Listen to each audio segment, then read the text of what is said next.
Les conditions du voyage sont si terribles que la mortalité est effrayante. Un homme sur 4 meurt pendant la traversée.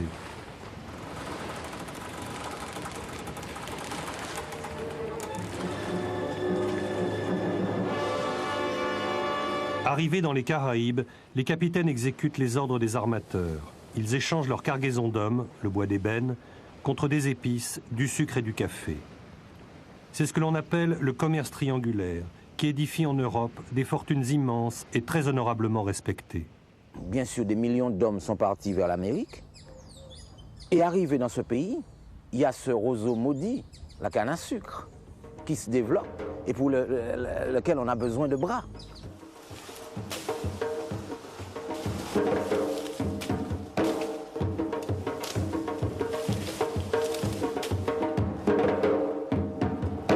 Donc, l'esclavage, c'est en quelque sorte l'institutionnalisation de la traite.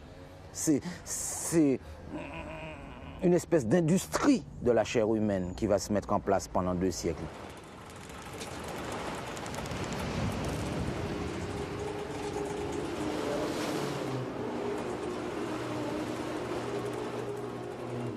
Jamais de traversée à cale vide. Les marges entre les prix des marchandises de départ et celles d'arrivée sont exorbitantes, les profits exceptionnels.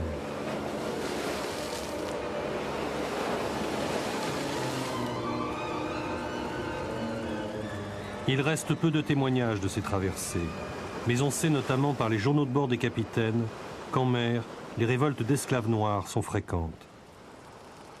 Arrivé sur place, les révoltes continuaient, le fameux marronnage. Qu'est-ce que c'est qu'un nègre marron? C'est quelqu'un qui fuit la plantation de canne à sucre et qui part dans les bois et qui va vivre comme hors de toute civilisation, je dirais. Eh bien, ils étaient sévèrement punis. Et puis sur la plantation même, ceux qui restaient, parfois empoisonnaient le repas du maître ou empoisonnaient le bétail, incendiaient les champs de canne. Alors le fameux Code noir en 1685, qui est un texte de loi qui régit le fonctionnement de la plantation. Ce Code noir prévoyait des sanctions extrêmement dures pour les esclaves qui avaient fauté. Cela pouvait aller du simple coup de fouet jusqu'à la torture aux 4 piquets, où on étalait l'esclave à terre, à même le sol, les bras et les jambes écartés, en plein soleil, où on le torturait, ou alors on le mettait dans un tonneau en haut d'une colline. Le tonneau était percé d'objets en fer, et on faisait rouler le tonneau jusqu'au bas de la colline, et le corps de l'individu était complètement transpercé. Donc il y avait toute une panoplie de tortures qui était faite, mais cela ne concernait que les révoltés, c'est-à-dire environ 20 à 30% de la population esclave. La majorité d'entre eux avaient trop peur, n'est-ce pas, de ces sévices pour se révolter. Et celle-là, je dirais, elle était relativement bien nourrie pour pouvoir supporter, pour être rentable, pour supporter le travail dans le champ de canne qui est pas un petit travail, qui est vraiment quelque chose de pénible.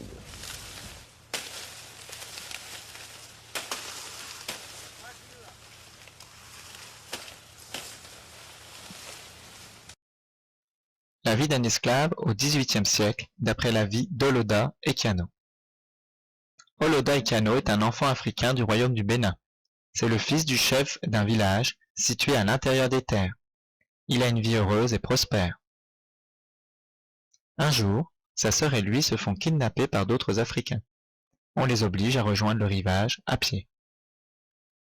Arrivés sur la côte atlantique, au port, ils sont revendus à des Européens.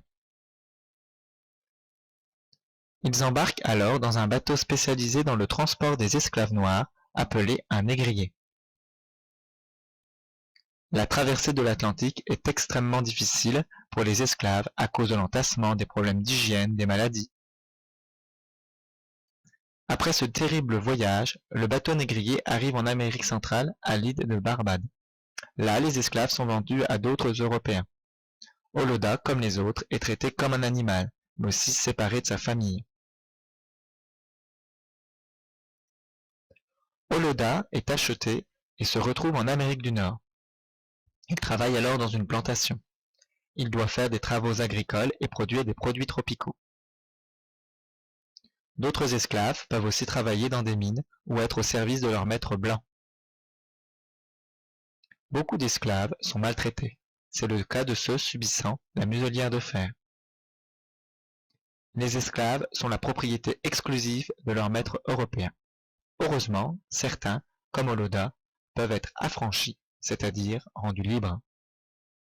Le mot traite veut dire simplement commerce. On parlait autrefois de la traite du cacao, de la traite du café, de la traite de l'arachide. Mais lorsqu'on associe traite et le mot négrier, c'est-à-dire la traite négrière, c'est tout à fait autre chose. Toutes les traites doivent être étudiées. D'abord, la traite par l'océan Indien et la mer Rouge, vers les pays arabes, vers la Perse et l'Iran, vers l'Inde aussi. Et puis dans le temps, la traite à travers le Sahara, vers l'Afrique du Nord, musulmane, mais aussi par la Méditerranée, vers l'Europe, et cela dès le XIVe et le XVe siècle. Et finalement, la traite par l'Atlantique, la plus importante, la plus longue dans le temps, qui concerne des millions d'Africains et qui a eu des conséquences très très durables. Bien sûr, c'est une catastrophe. L'Afrique a connu, comme toutes les civilisations du monde, un esclavage interne. Mais la déportation de tant d'humains, des jeunes, des femmes, des hommes mûrs, avec leur force de travail et leur savoir, a été une véritable catastrophe pour le continent. Attention de ne pas tomber dans le misérabilisme, parce que dans la déportation, les Africains se sont distingués, soit par leur résistance farouche à l'esclavage, soit aussi par leur contribution au développement économique, culturel des pays d'accueil. Non, il ne s'agit pas de je ne sais quel négro-narcissisme ou négrocentrisme, oui, n'est-ce pas, que condamne Cheikh Anta Diop sans ambiguïté, Cheikh Anta Diop qui, en tout cas, est ma référence de ce point de vue-là. Il ne s'agit pas de cela. Il s'agit simplement de rétablir la vérité historique, parce que, comme je le dis dans mon livre, donc Lumière noire de l'humanité, que l'on voit ici, qui est d'ailleurs disponible au service des publications de l'IFAN, il s'agit simplement de rétablir la vérité historique, parce que l'Israélo-américain Elie Wiesel, donc prix Nobel de la paix, dit que le bourreau tue 2 fois, la 2e fois par le silence. Il s'agit donc de rétablir la vérité, de contribuer donc dans le travail de la renaissance africaine, de l'émergence de l'Afrique et du développement, de contribuer à l'émergence d'une conscience, d'apporter une pierre, une contribution, n'est-ce pas, au travail gigantesque que Cheikh Anta Diop, n'est-ce pas, a entamé et qui est mondialement reconnu. La fermeté, n'est-ce pas, dans la lutte contre le système esclavagiste dans lequel l'ouverture est née, comme la fermeté de l'African National Congress, l'ANC, lorsqu'en 1962, elle a été obligée de choisir la lutte armée, la même fermeté, la même intransigeance. Et aussi le même esprit avec la constitution de 1801 de Toussaint Louverture, d'essayer de reconstruire, n'est-ce pas, un nouveau pays en tendant la main aux anciens adversaires, aux anciens ennemis, pour autant qu'ils aient accepté, qu'ils eussent accepté, n'est-ce pas, pendant cette période-là, cette main tendue. Toussaint a été victime, bien entendu, lui, de la perfidie de Napoléon, qui l'a piégé, qui l'a fait enlever, n'est-ce pas, kidnappé, en 1802 et déporté au fort de Joux à Besançon, à côté de Besançon. J'ai visité d'ailleurs sa cellule en 1984, où il est mort en 1803. On peut dire, presque, je ne dirais pas en caricaturant, que Nelson Mandela est un Toussaint Louverture qui a réussi, ou bien que Toussaint Louverture est un Nelson Mandela qui a échoué. Oui. Alors, cette tradition de lutte, Omar, pour la liberté est illustrée par les nègres marrons, justement, puisqu'on parle des nègres marrons, ces esclaves qui ont refusé d'être esclaves et qui se sont battus pour cela. Dès le départ. Dès le départ.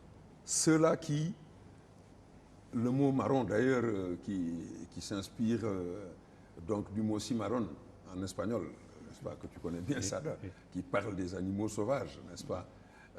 C'est ceux-là qui ont pris les armes, qui ont refusé tout de suite et qui sont allés se réfugier dans les montagnes. Oui. Première insurrection en 1522 d'esclaves wolofs qui a duré 7 ans en Haïti, à Saint-Domingue, qui a détruit les propriétés de l'amiral Diego Colón, donc fils de Christophe Colomb. Après donc révolte après laquelle d'ailleurs le roi d'Espagne avait interdit l'importation de ces esclaves wolofs qui étaient orgueilleux, donc avec un mauvais esprit, N'est-ce pas? D'ailleurs, il y a un professeur de la faculté des lettres et sciences humaines qui m'a dit qu'il avait retrouvé cette référence de ce que je dis là, qu'il l'avait vu en 1989 à l'université de Barcelone, sous la plume de Ferran Iniesta. Et quelqu'un ici à Dakar, d'ailleurs, soit dit en passant, parce qu'Amadou Mapate Diagne avait écrit un texte qui s'appelle Le Gagnol, pays des pilleurs d'épaves. Alors, ici, le Sénégal, c'est le pays des plagiaires. Oui. Parce que quelqu'un a parlé de cette révolte d'esclaves à partir de mon livre sans jamais me citer. Il se reconnaîtra. Oui. Et puis, en Amérique, il y a les nègres marrons d'Haïti, ceux d'Amérique centrale, ceux du Brésil, partout. la République de Palmarès. Est-ce qu'ils ont joué un rôle déterminant dans... Absolument. Ceux du Brésil ont tenu tête aux esclavagistes portugais de 1630 à 1698, avec Zumbi.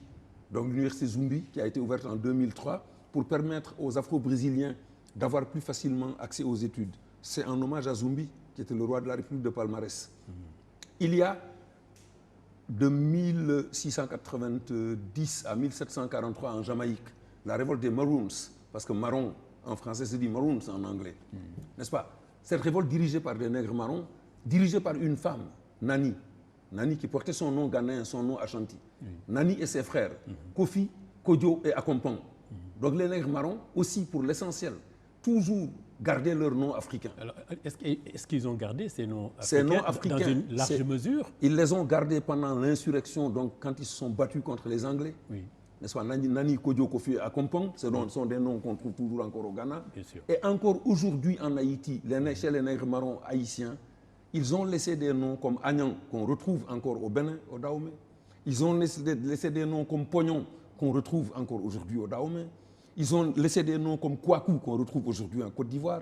Ils ont laissé des noms comme Kwasi, qu'on retrouve aujourd'hui en Côte d'Ivoire. Ils ont laissé des noms comme parmi les nègres marrons, qui ont été les pivots de l'insurrection haïtienne après la trêve de 1801.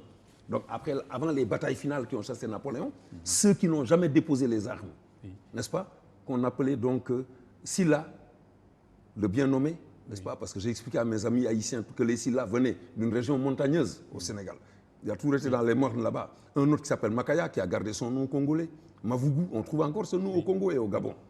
Et quant aux rites, pour l'essentiel, ils ont été conservés. C'est ça. Là, Et pour les noms, je dois dire, même en Équateur, en 2006, en Équateur, il y a une province où il y a des Noirs, la province d'Esmeralda, dans l'équipe nationale de football d'Équateur, il y a un footballeur équatorien qui s'appelait Adjovi. Les Adjovi sont encore au Bénin, au Dahomey. Donc c'est au nègre marron qu'on doit ça. Oui, donc ils nous ont aidés à la conservation des noms et des rites africains. Tout à fait. Voilà. Alors, voilà. Il ressort aussi, je rappelle que vous êtes chercheur en histoire africaine et lauréat d'ailleurs du mois de l'histoire des Noirs en 2003, Montréal, en 2003, ce qui est une consécration du travail que vous faites.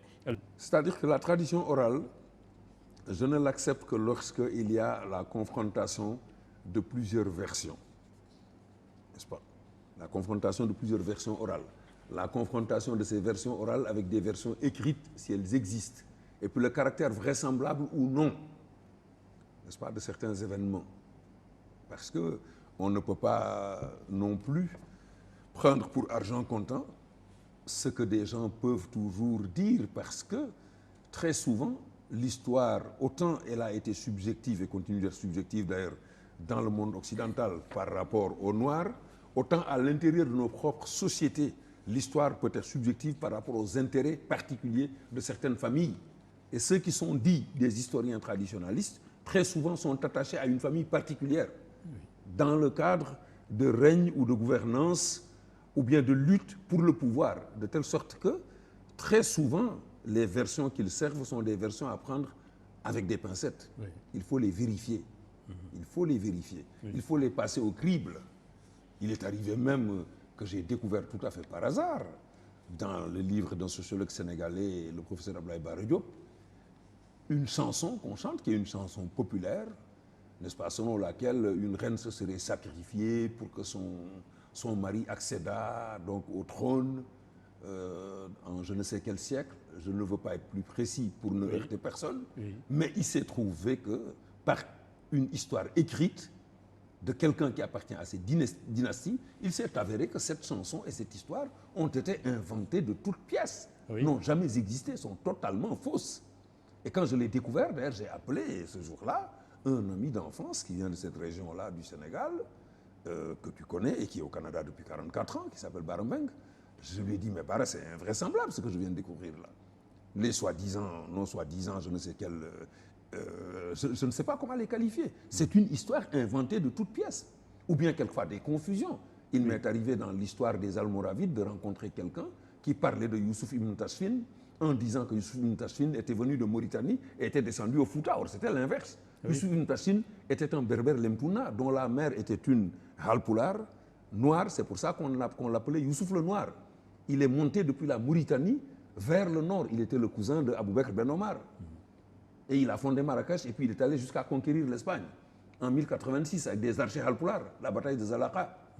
Zalaqa s'appelle Sagrajes, aujourd'hui à côté de Badajoz.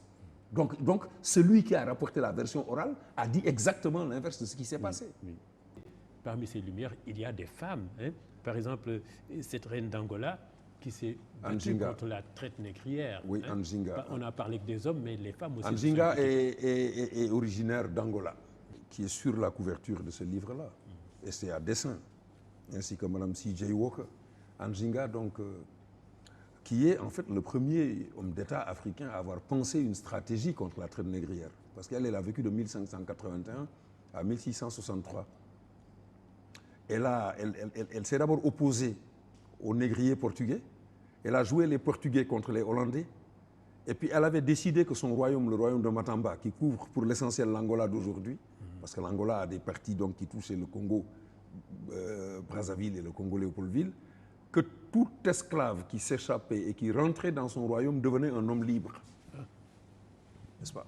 Et dans le quartier de Kinachichi, donc à Luanda, quand j'ai été à Luanda en août 2004, j'ai été donc m'incliner devant sa statue. C'est une grande héroïne africaine, n'est-ce pas? Une grande combattante contre la traite négrière. Et une figure exceptionnelle de l'histoire de l'Afrique. Sa décision a eu des conséquences attendues. Ça a quand même servi à quelque chose. Elle a pu, tout autant qu'elle était vivante, préserver donc l'indépendance de son royaume et en faire un asile pour donc les esclaves qui fuyaient, les négriers donc des pays voisins, mais en jouant intelligemment des contradictions entre les négriers portugais et les négriers hollandais. C'est-à-dire la Renaissance africaine, telle que Cheikh Anta Diop, n'est-ce pas, l'avait posée en 1948 dans la revue donc, du musée vivant en disant quand pourra-t-on parler d'une Renaissance africaine. Et ensuite, il a continué, Cheikh Anta Diop, ce débat-là en 1977 dans une entrevue avec le docteur Carlos Moue, l'afro-cubain, n'est-ce pas, dans la revue Afriscope, où il disait que la Renaissance africaine, n'est-ce pas, l'une de ses conditions, c'est de retrouver d'abord la confiance en soi, ensuite la créativité, l'inventivité. Oui. Le fait de nous appuyer sur ce qui, dans nos cultures, n'est-ce pas, peut servir à répondre aux problèmes du temps présent. Sur ce qui, dans nos cultures, peut répondre aux problèmes du temps présent pour pouvoir aller de l'avant. Alors, c'est un peu votre manière d'être sur les pas de Cheikh Anta et de vivre, de pratiquer votre panafricanisme un peu. Pour l'avoir d'ailleurs vécu en pratique, d'abord comme étudiant, j'ai eu la chance à l'université de Dakar de vivre dans une université panafricaine et multinationale. Quand il y avait combien, 3200, 18 ou 3500 étudiants africains à l'université de Dakar, où les Sénégalais, étaient suffisamment nombreux, mais n'étaient pas les seuls. Les autres nationalités étaient suffisamment représentées. En parlant d'apartheid, tiens, le premier mouvement de boycott contre les oranges Outspan d'Afrique du Sud, au restaurant universitaire. Mais j'étais contemporain de ça, j'étais étudiant à l'université. On a dit à la direction du restaurant qu'on ne voulait plus de ces oranges-là.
Gracias por su aplauso.